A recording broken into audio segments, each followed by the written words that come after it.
Assalamu alaikum wa rahmatullahi wa barakatuh. Mimi natoka Kagera, naitwa Bi Kudra Ibrahim. Kwa kweli alhamdulillah rabbil alamin, tulicho haidiwa na Mwenyezi Mungu ameweza kutupa, alhamdulillah rabbil alamin. Amin. Assalamu alaikum wa rahmatullahi wa barakatuh. Mimi naitwa Zainabu Juma, natokea Mwanza. Allah walipe katika hili. Tunashukuru sana, tumejifunza kitu. Alhamdulillah. Mayasa umemuona na mzungumzaji Mayasa ni katibu hii jumuiya ya Jamarat. Allah amulipe katika hilo, amuongezee umri mrefu. Anapambana, umemuona anapambana. Mashaallah, takabbalallah. Anapambana. Wapenzi watazamaji, kama mnavyoona kina mama ndio mnakanyaga chini ili weje. Wapenzi mtazamaji, naona kina mama wamekanyaga chini hapa na wao wapate ladha. Ladha gani mnaipata hapa? Uchungu wa yule ambaye alipata adhabu kwa ajili ya Mwenyezi Mungu. Jua mnalionaje? Ni kali sana na chini ni kwa moto sana. Mimi nimefanya hivi kwa sababu ya kuigiza mama yetu Hajira. Naitwa Asia Omari. Jua ni kali sana katika eneo hili. Na watu wanaishiwa maji ndani ya mwili kulingana na hali ya hewa. Lakini kwa uwezo wa Mwenyezi Mungu alimwezesha Nabii Bilal hakuweza kuishiwa maji katika mwili wake. Wapenzi watazamaji, ni kundi la kina mama hiyo ya taasisi ya Jamarat Hajed Umrani leo tarehe 11 mwezi wa 6 mwaka huu wa 2024 wameamua kuiga hali hii walipoambiwa mwanamama wenzao walikuwa wanatembea kwa mguu na wenyewe wamejaribu kukanyaga chini kwa mguu. Hali mbaya. Jua ni centigrade karibuni 48, lakini wamejaribu nao kutokana na hisia walizopewa na Sheikh Twa Suleiman Bane. Tunaelekea katika kituo kingine. Ni mimi Saimu Gwao, niko na Sheikh Twa Suleiman Bane katika huu msafara mnaouona. Naam, kwa jina naitwa Amir Khofu, makamu mwenyekiti wa taasisi ya Jamarat Hajed Umra. Kwa hivi sasa tuko katika ziara kuwatembeza mahujaji wetu. Kama inavyofahamika, taasisi yetu ni Jamarat Hajed Umra Travelers. Kwa hiyo mahujaji wetu sasa hivi wanafaidi kutokana na ziara kuangalia matukio mbalimbali yaliyo katika mji wa Makka, na baada ya hapa tutakwenda Madina, nako kuna athari mbalimbali ambazo mahujaji wetu wanapashwa wazijue. Asalamu alaykum wa rahmatullah. Wa alaykum salam.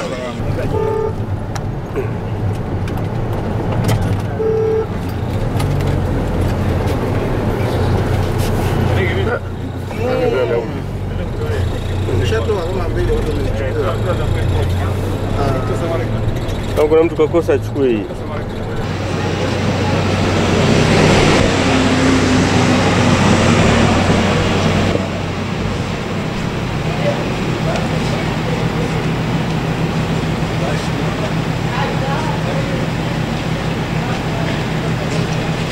Wanaume wamepanda kule. Yeye ndio ametengeneza njia. Wale wana roho ngumu wale. Ndio ametengeneza. Ni waidi wale ndio kwanza wanapandisha wengine.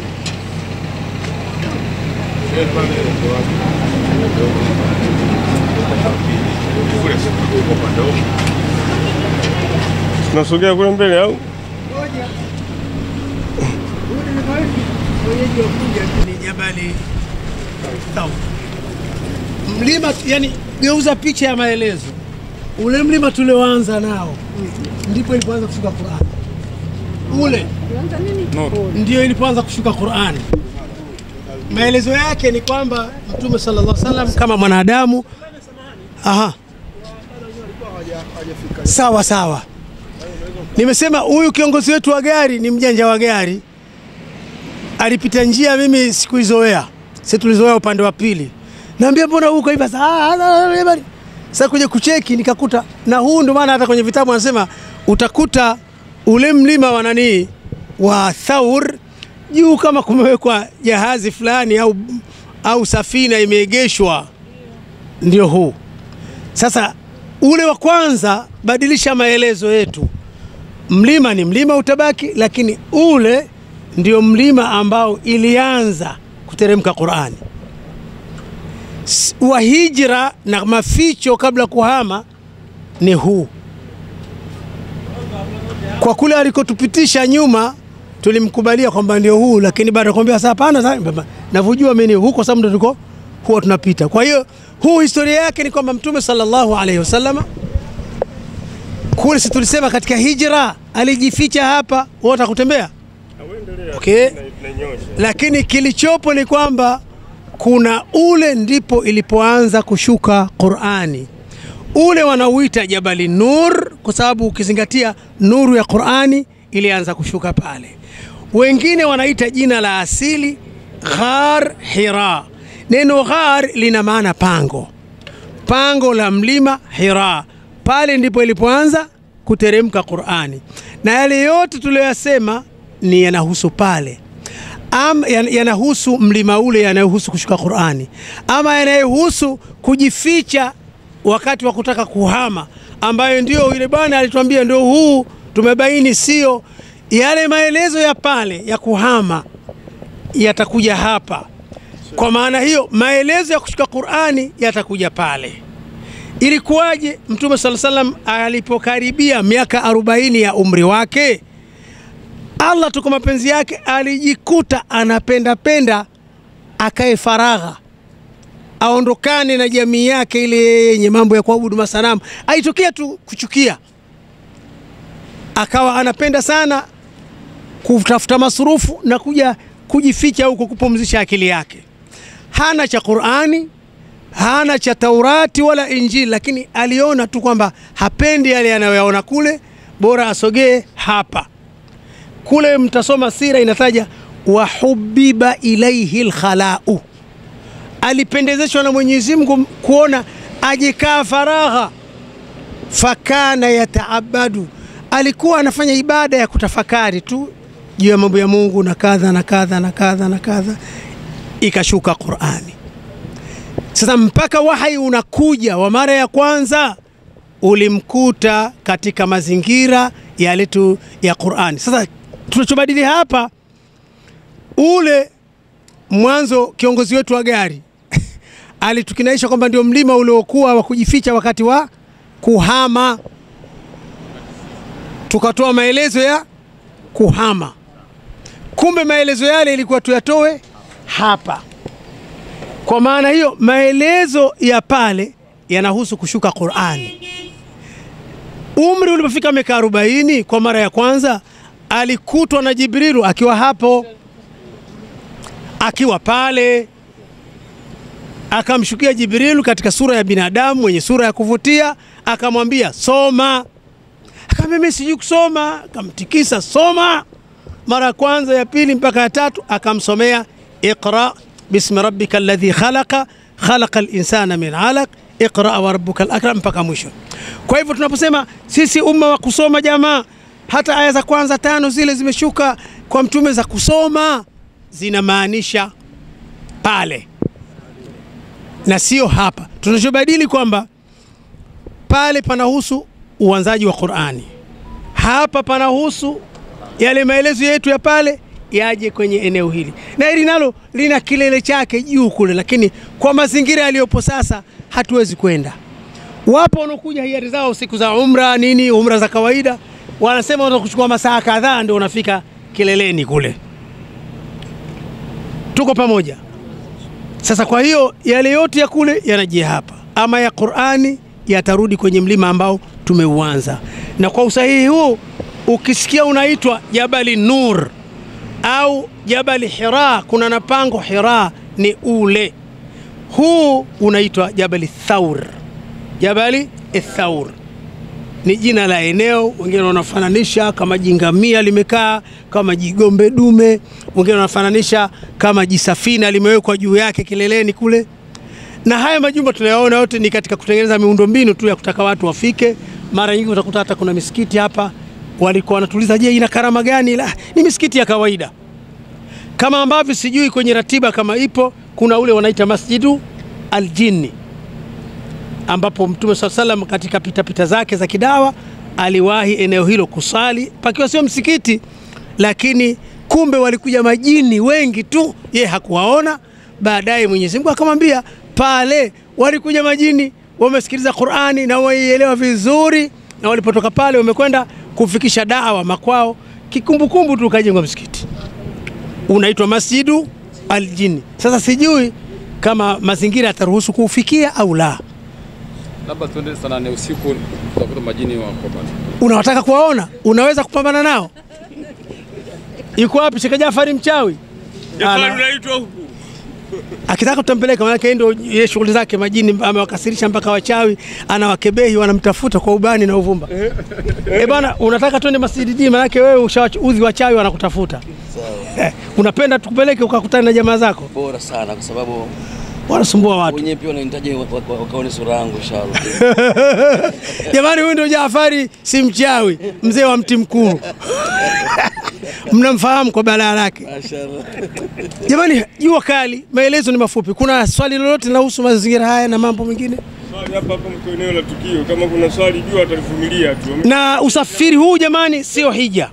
Ni utalii wa ndani. Tuko tumefika na si vibaya kuyajua mambo, lakini mtu asijakaona kwamba kwa nini hiyo kuzuru kule ndio hija. Si sehemu ya hija, si nguzo ya hija, si sunna ya hija, si fardhi ya hija. Lakini ni wasaa mtu umetembea mahali katika kujua kidogo mji. Yote ni Maka, yote Maka. Hata tukifika nini huko Arafati kote kijina kimamlaka ni Maka kote. Naam. Kote kuna mapango.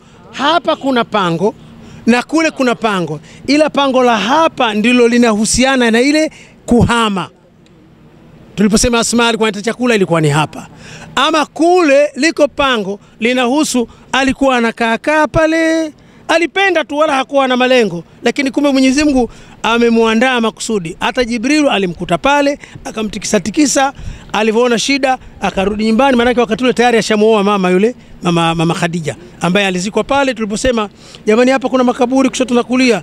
Tunapoenda kitaratibu kama itatokea umeona mahala pana makaburi, si yana rangi nyeupe zile za kuweka kwenye mawe. Ukiona kuna vijiwe vya kijani ni la Bi Khadija. Umeweka lile tulioanza lile linaitwa Jabal Nur kwenye mabano Jabal Hira.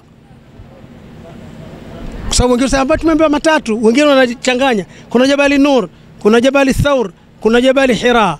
Ukweli ulivyo Jabal Nur linaitwa Jabal Nur kwenye mabano Hira. Hili ni Thawr, Thawr. Sasa kuna hikma gani matukio mengi ya mtume alikuwa anapelekwa kwenye majabali? Maka yenyewe kweli ni majabali. Na ndio maana Mwenyezi Mungu kwa kufundisha ualimu hata vifaa vya kufundishia vile utakuta angalieni afala yanzuruna ila al-ibli, alikuwa anatuonesha vifaa vya kufundishia ambavyo viko ndani ya mazingira ya watu. Wa ila al-jibali, angalieni milima. Sasa angetaja angalieni mikorosho, miembe, ingekuwa shida kujua watu. Sio Mtwara. Si Mtwara huko. Angetaja angalieni. Na zaidi hayo sema wewe unaweza kuwa na watu wamewapa utajiri kama wamependelea. Hivi fikiria ardhi hii ilivyo, angetupa sisi na umaskini wetu tungepata angalau chumba kimoja. Hawa angewanyima utajiri ungepata japo chumba kimoja. Lakini Mwenyezi Mungu ametaka wawe wenyeji wa hizi nyumba, kawapa utajiri ili wamudu. Hapa ukipewa hata bilioni 100 uweze kupata kiwanja bado, kuweza kulevo kiwanja ujenge. Lakini kawapa pesa ili zilingane na shida ambayo wanayo. Sisi ardhi laini hata kwa mkono unachimba, umechukua jiti la mnazi na nini, uko ndani unajihifadhi. Mwenyezi Mungu anapanga mambo yake na kwa makusudi yake. Sio wanagaiwa maji zawadi hiyo, sasa ndio wamenini. Ndio ukarimu wa huku. Huku ni kitu cha kawaida. Ni kitu cha kawaida. Sama alikuwa spanda juu kabisa kule. Juu kujiweka juu na juu yenyewe. Unapewa zawadi ya maji. Masha Allah. Naam, ni ya kawaida baridi. Watu wanafanya makusudi katika misimu hii, wanajua watu wanajua kali, na Mtume sallallahu alaihi wasallam amesema afdalu sadaqatin shurbata ma. Moja ya sadaka za thawabu nyingi ni kumpa mtu akapata angalau kinywaji akanywa. Sasa wenzetu wana tabia misimu ya hija ni kawaida kusimamisha magari njiani, ima mtu akupe chakula, akupe anajua uongo ukimaliza msimu pengine nishakuwa nimepata watu angalau 1000 niliowakirimu. Wao nawekeza kwa Mwenyezi Mungu. Na sisi kwa kweli tunaweza, lakini ni masuala ya kujilea. Kama alivyosema ndugu yangu alitaja nukta muhimu. Wewe ukitaja hija mtu kwamba hatuna uwezo, fedha hatuna bwana, utajiri. Tatizo sio fedha, ni imani. Alitoa mfano misikiti ilionawiri kama vile kwa Mtoro, Manyema, Mazulia, Vyoyozi, hatuingii kwa sababu ya pesa. Si bure tunaingia mle, lakini bado mtu haingii. Tatizo ni pesa, imani haijakaa sawa. Imani ikishakuwa iko sawa sawa, ndio masuala ya pesa yanakuja baadaye. Kwa hivyo hatuwezi kusema hatuendi hija kwa ajili ya pesa. Mbona msikitini hatuendi? Au anadaiwa mtu akiingia ukitaka rakaa moja shilingi 100, rakaa 2 200? Hakuna. Mimi nafikiri mzee Hofu, naam, katika historia ndio Mtume Sama alikuwa akiletewa taarifa, na hizi zilikuwa zinafanyika kwa mguu au zilikuwa zinafanyika? Wallahi swala ndugu yetu, kutoka Maka mpaka hapa ni kwa miguu, na kama kwa wanyama ni mara chache, na hasa tulipozungumza juu ya ile mama yule Asma ni kwa miguu na alikuwa mjamzito. Hasa fikiria sisi pamoja na miundombinu hii, na sio kama hivi unajua pita hapa kona, ni masuala kubahatisha pita hapa au ni kwa sababu hakuna mashamba useme labda alikuwa anakuja. Kwa kweli sisi Uislamu umeupatia shida, sisi tunaupata wa bure. Na kama ingekuwa sisi mazingira yetu ndo haya, sijui Mungu ndo anayefanya, lakini kwa kweli Waislamu tungepatikana watatu wane. Lakini watoto ile imani ya kweli, mtu anaona nikidhurika si basi wacha ndhurike, lakini kwa ajili ya Allah. Lakini sisi mtu anatikiswa kidogo tu, akitetemeshwa kidogo ashasusa. Kidogo msikiti ule vipi, basi na mimi siendi. Kadha kadha, yani unasusa, unamsusia nani? Bismillahirrahmanirrahim. Kwa jina naitwa Baraka Juma Kalangahe. Assalamu alaikum warahmatullahi wabarakatuh. Alhamdulillahi rabbil alamin, wassalatu wassalamu ala rasulillah sallallahu alaihi wasallam. Mimi natoka Bagamoyo na nimekuja kufanya ibada ya hija kupitia taasisi ya Jamarat, na tumeanza na ibada ya umra. Baada ya kufanya ibada ya umra, leo tumepata bahati ya kufanya ziara katika maeneo ya historia katika Uislamu. Tumeanza kwenda katika Jabari Hira, ambapo mashehe wametueleza kwamba ndipo ambapo Qur'ani iliteremshwa, kwa sababu Mtume Muhammad sallallahu alaihi wasallam alikuwa na tabia ya kutoka nyumbani kwake na kuja kufanya meditation, na ndipo hapo malaika Jibril alikuwa amemfikia na kumteremshia Qur'an. Sehemu ya pili ambayo tumekwenda ni Jabal Thawra. Pale ndipo ambapo na historia wanasema kwamba ndipo wakati Mtume Muhammad sallallahu alaihi wasallam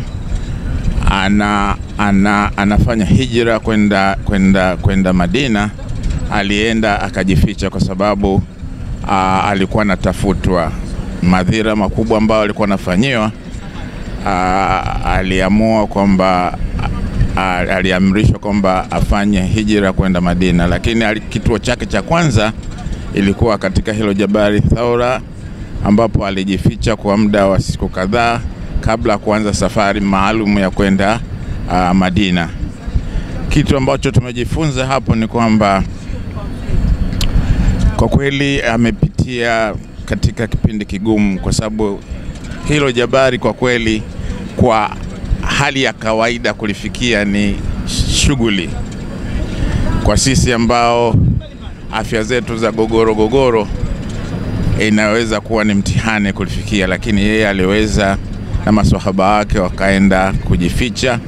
Na kuna mama mmoja ambaye tumeambiwa ambaye ni mtoto wa Abu Bakar radhiallahu anhu, aliweza kuwa anampelekea chakula kila siku na kumpelekea taarifa za hali halisi ya utafutaji wake. Kwa kweli huyu mama amefanya jitihada kubwa, na sisi wengine kama alivyosema kwamba tunapaswa kufata na kuiga juhudi ambazo wamezifanya katika kutetea huu Uislamu. Bali na hayo ni hija ngapi? Alhamdulillah, hija yangu ni ya pili. Ya kwanza nilikuja kwa kupitia kupitia taasisi hii ya Jamarati. Nilikuja mwaka 2016. Kuna siri gani ya 2016 umekuja na Jamarati na hivi sasa umekuja Jamarati? Unaizungumziaje hii taasisi? Sina maneno mazuri ya kuielezea Jamarati, lakini kwa kweli katika taasisi ambayo ikikwambia kwamba itafanya inafanya, na Mwenyezi Mungu alipe heri, kwa sababu wanajiorganize vizuri, wanahudumia mahujaji vizuri.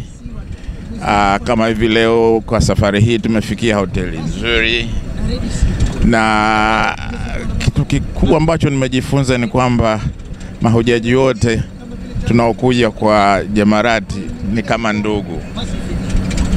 Kwa hiyo Jamarati pia inaunda udugu kati ya mahujaji ambao wanakuja kwa taasisi. Siwezi kuzungumzia zingine kwa sababu mimi ndio uzoefu wangu, kwa sababu hii ni taasisi ambayo ni imara, na Mwenyezi Mungu awalipe heri Optimayasa, awalipe heri Sheikh Kundecha, awalipe heri Amiri Hof, kwa sababu hawa wanafanya juhudi kubwa sana katika kuhakikisha kwamba wanaratibu safari za mahujaji na wanafanya ibada zao kwa utulivu bila kuwa na wasiwasi wote.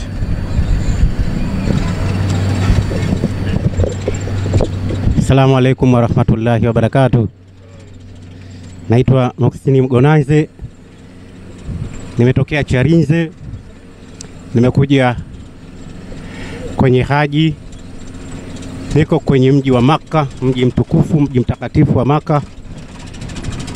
Tumefanya umra, lakini uzuri wa bahati, kwa umakini wa taasisi hii, kwa ubora wa taasisi yetu Jamarati Traveler, imeweza kutufanya leo twende kwenye hatua nyingine ya museum, hatua ya historia, hatua ya kwenda kuangalia matukio na majambo ambayo hatua ambazo Mtume Muhammad sallallahu alaihi wasallam amepata kuzipitia. Tumetoka kwenye jiwe la awali, jiwe ambalo tumeelekezwa kwamba hapo ndiko Qur'ani ilikoshuka. Jibrili amefika hapo kwa ajili ya kushusha katika hilo jiwe. Lakini pia tumetoka kwenye pango jingine, mlima mwingine, ambako huko tumeambiwa hapa na Sheikh Twabane kwamba hapo Mtume Muhammad sallallahu alaihi wasallam alipata kujificha kipindi cha hijra. Lakini pia ajabu, na ni jambo ambalo ukweli ni ajabu, lakini pia ni jambo la kufurahisha sana. Mlima huo kwa mazingira ya kawaida, kwa macho ya kawaida, kwa akili zetu za kawaida, na kwa viwango vyetu sisi vya sasa vya kiimani, huwezi kuona kwamba ni jambo rahisi hivyo mtu kupanda huko. Lakini si kupanda huko tu, tunaambiwa aliyekuwa anampelekea chakula kipindi hicho ni binti wa Abubakar, lakini akiwa katika hali ya ujauzito. Hivi vitu kwenye akili ya kawaida huwezi kuviingiza, lakini inaonyesha ni namna gani watu walivyokuwa na utimamu wa imani, ni namna gani watu walivyoshiba imani. Haya yote yanakisirishwa kwa namna nilivyoyaona. Kwa hivi ukweli usiojificha kwamba ni safari iliyokuwa bora, ni safari ambayo ukweli nasema naweza kutembea duniani kote, siwezi kupata safari iliyokuwa bora namna hii. Hivi ukweli kwa bahati natoa na nasisitiza kwa wenzetu ambao saa nyingine wako majumbani huko, kwa kupitia hili waone kwamba kuna jambo zaidi la kujifunza, kuna jambo zaidi la kuona, kuna jambo zaidi la kutembea. Nje ya kufanya ibada kubwa hii, lakini pia kuna vitu vingine vikubwa tunajifunza, vitu vingine vikubwa zaidi vya kiimani tunaviingiza, na ukweli ni vitu bora zaidi.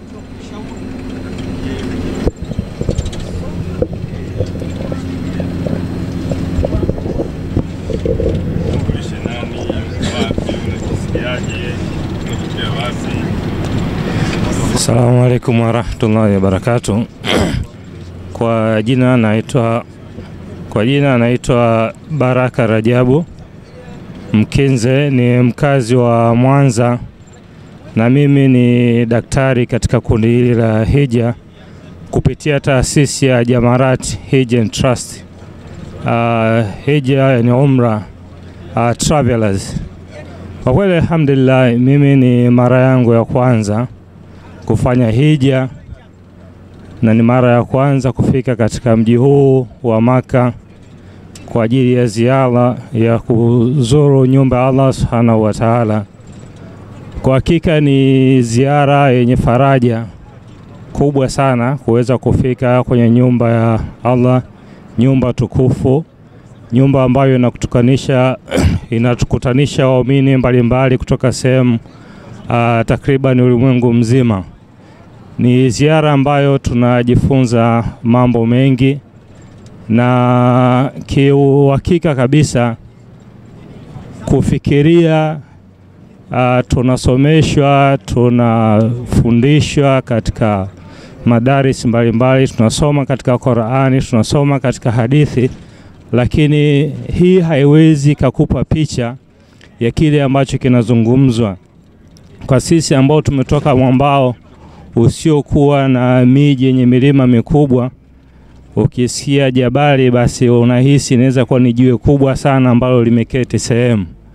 Lakini kwa hakika jabali linaposemwa linamaanisha ni jabali hasa. Ni jambo ambalo inatia hima na inakupa mafunzo makubwa sana. Kwa hiyo yote yale ambayo yatahusishwa na kitu fulani, basi kwa hakika unapata ule uelewa wa ule ambao ulikuwa umekusudiwa kipindi ambacho Qur'ani imeshuka na kipindi ambacho Mtume sallallahu alaihi wasallam na masahaba walikuwa wakiishi zama hizo. Hali ya hewa inaizungumziaje kwa mahujaji?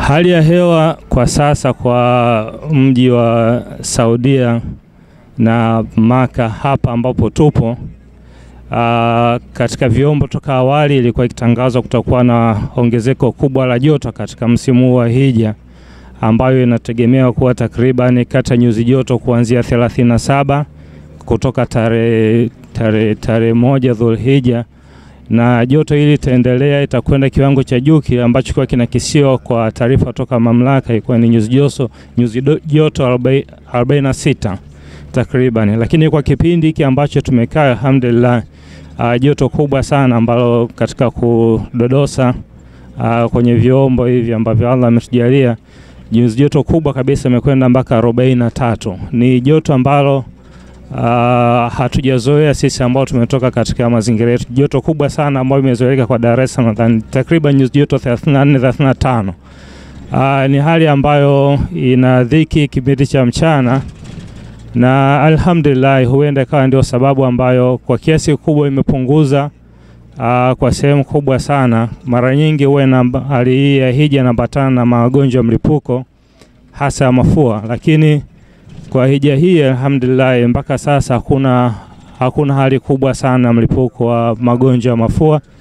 Mahujaji alhamdulillah wanakwenda vizuri, na kuna dhiki ndogo ndogo tu za hapa na pale za kibinadamu. Na mpenzi mtazamaji, basi ziara hii na ruka hapa ndio tunaelekea katika msikiti wa Masjid Jinni. Masjid Jinni kuna habari zake Sheikh Twaha Suleiman Bani atakwenda kuzieleza huko inshallah tukifika, lakini kwa sasa tunajiandaa kuingia kwenye mabasi hapa. Ni taasisi ya Jamarat ambayo inaongozwa na mama shupavu mahiri mtanashati mwamba kweli kweli mashallah Bi Mayasa Sadallah. Hapa tuko katika lile jabali ambalo Jabali Nur ambao Bwana Mtume sallallahu alijificha. Jabali Hira. Ni Jabali Hira mpenzi mtazamaji. Lile juu kabisa unaliona kule, lakini kuna njia siku hizi inatengenezwa pale. Kuna njia inaandaliwa kabisa. Angalia njia ile mashallah. Unaona njia? Kuna njia imetengenezwa pale maalum ya kuzunguka namna mpaka tuingie, na nitafanya mpango, namwambia bwana Swaimu Ugawa tukijaliwa inshallah kesho kutwa tupande pale juu. Tupangie pale kabisa ndani inshallah.